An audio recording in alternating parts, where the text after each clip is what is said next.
Hi friends, ఈ వీడియోలో వైజాగ్ వైపు ట్రెడిషనల్ వంటకం అల్లం పులుసు తయారీ చూద్దాం.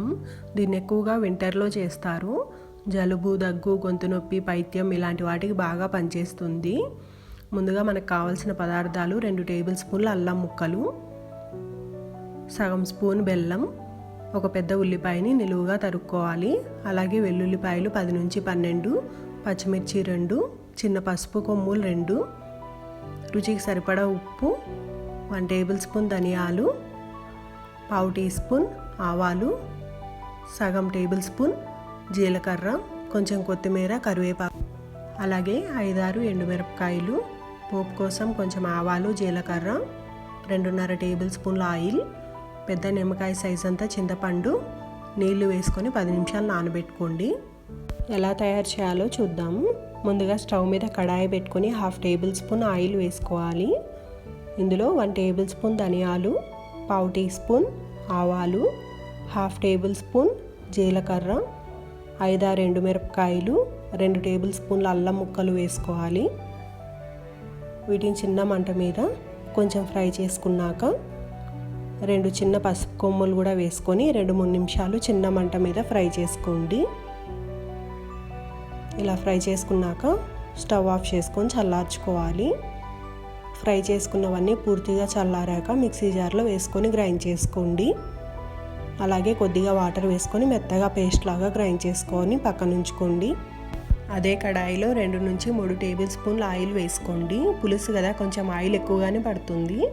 తర్వాత ఆవాలు, జీలకర్ర, కరివేపాకు, వెల్లుల్లి రెబ్బలు 10 నుంచి 12, అలాగే 2 పచ్చిమిరపకాయలు తరుక్కొని వేసుకోవాలి. వీటిని లైట్గా ఫ్రై చేసుకోవాలి. ఇవి కొద్దిగా ఫ్రై అయ్యాక ఒక పెద్ద ఉల్లిపాయని నిలువుగా తరుక్కొని వేసుకోవాలి. ఈ ఉల్లిపాయని బంగారు రంగు వచ్చే వరకు ఫ్రై చేసుకోండి. ఇలా ఉల్లిపాయలు ఫ్రై అయ్యాక ముందుగా గ్రైండ్ చేసుకున్న మసాలా పేస్ట్ వేసుకోవాలి. ఈ మసాలా ముద్దని బాగా వేగనివ్వాలి.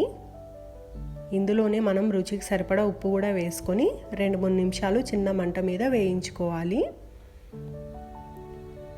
ఇలా మసాలా వేగాక ముందుగా నానబెట్టుకున్న చింతపండులో పిప్పి తీసేసి చింతపండు రసం వేసుకోవాలి.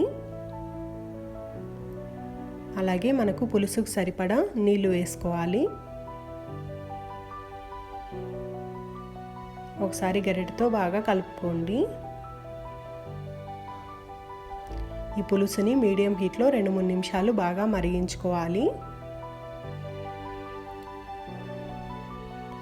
ఈ పులుసు ఆరోగ్యానికి చాలా మంచిది. జలుబు, దగ్గు, పైత్యం ఇలాంటి వాటికి చాలా మంచిది. పులుసు ఇలా మరిగాక సగం స్పూను బెల్లం వేసుకోవాలి. మీరు తినేదాన్ని బట్టి కొంచెం ఎక్కువ కానీ తక్కువ కానీ వేసుకోవచ్చు. ఒకసారి గరిటెతో బాగా కలుపుకొని పైనుంచి కొంచెం కొత్తిమీర వేసుకొని స్టవ్ ఆఫ్ చేసుకోవాలి. ఇంతే ఫ్రెండ్స్, చాలా టేస్టీగా ఉంటుంది. మీరు కూడా ట్రై చేయండి. Thanks for watching. మీకు ఈ వీడియో నచ్చితే లైక్ చేయండి, షేర్ చేయండి, నా ఛానల్ సబ్స్క్రైబ్ చేయండి.